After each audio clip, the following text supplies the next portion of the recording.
안녕하세요. 오늘은 한국사 핵심 용어의 뜻을 알려드리려고 합니다. 저는 교과서가 뚫린다. 한국사 핵심 용어라는 책을 참고하여 영상을 찍고 있습니다. 오늘 소개할 핵심 용어는 갑오개혁과 갑신정변입니다. 갑오개혁이 어떤 것인지 읽어드리겠습니다. 갑오개혁 1894년 조선 사회를 근대 사회로 바꾸기 위한 노력. 갑오년인 1894년부터 1896년 사이에 세 차례에 걸쳐 이루어진 개혁 조치예요. 당시 조선에서도 개혁을 해야 한다는 필요성을 느껴 정부가 중심이 되어 낡은 제도를 없애고 근대 국가로 발돋움하고자 했지요. 문제는 일본에 의해 개혁을 강요당해 취해진 조치라는 점이에요. 김홍집을 중심으로 김윤식, 유길준 등 친일적인 개화파들이 중심이 되어 군국기무처라는 기구를 세운 뒤 정치, 경제, 사회, 문화 전체의 제도를 뜯어 고쳤어요. 갑오개혁으로 청나라에 의지하지 않고 자주 독립을 꾀했으며 과거 제도를 없애고 능력에 맞춰 권리를 뽑았어요.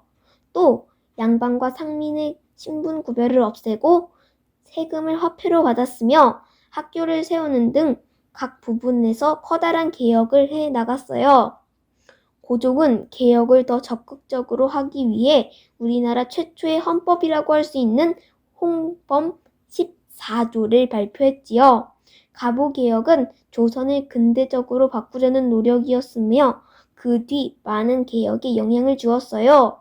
하지만 우리 스스로 개혁을 이루지 못하고 일본의 뜻대로 개혁이 이루어져 일본이 조선을 차지하게 되는 기회를 만들어 주었어요. 갑신정변이 어떤 것인지 알려드리겠습니다. 갑신정변 1884년 조선의 자주 독립과 근대화를 목표로 일으킨 정치적 변동. 갑신년인 1884년에 개화파가 근대적인 정부를 세우기 위해 일으킨 정치적 큰 변동이에요.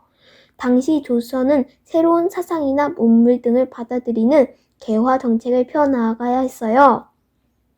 하지만 권력을 잡고 있던 민씨들은 개화 정책을 자꾸 미루며 자신들의 권력을 유지하기 위해 청나라를 떠받들고 있었지요. 특히 신식 군대인 별기군과 구식 군대를 차별하자 구식 군인들이 이모군란을 일으킨 다음 청나라의 간섭은 더욱 심해졌어요. 그러자 조선 스스로 근대적 개혁을 하기가 어려워졌고 이에 반발한 개화파들이 일본 군대의 힘을 빌려 자신들의 주장을 이루고자 했어요.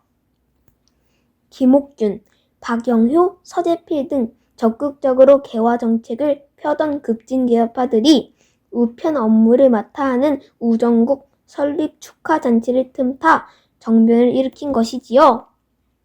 개화파들은 민씨 정권과 청나라 세력을 몰아내고 사회 제도를 고치기 위해 정책을 발표하는 등 개혁을 서둘렀어요. 청나라에 바치던 조공, 예물을 보내지 않고 신분 제도를 없애고 능력에 따라 관리를 임명하고 잘못을 저지른 관리는 벌 주는 등의 개혁안이었지요. 그러나 청나라 군대가 다시 공격해오고 일본이 물러나면서 정변은 3일 만에 실패로 끝났어요. 그 뒤 중심 인물들은 일본으로 망명하고 청나라의 간섭이 더 심해지면서 민씨 세력이 다시 정권을 잡았어요.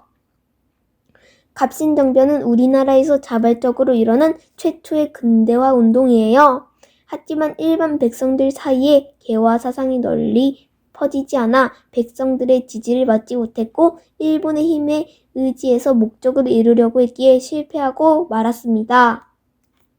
저는 두 핵심 용어 다 근대 사회로 바꾸기 위한 노력이라고 생각돼요.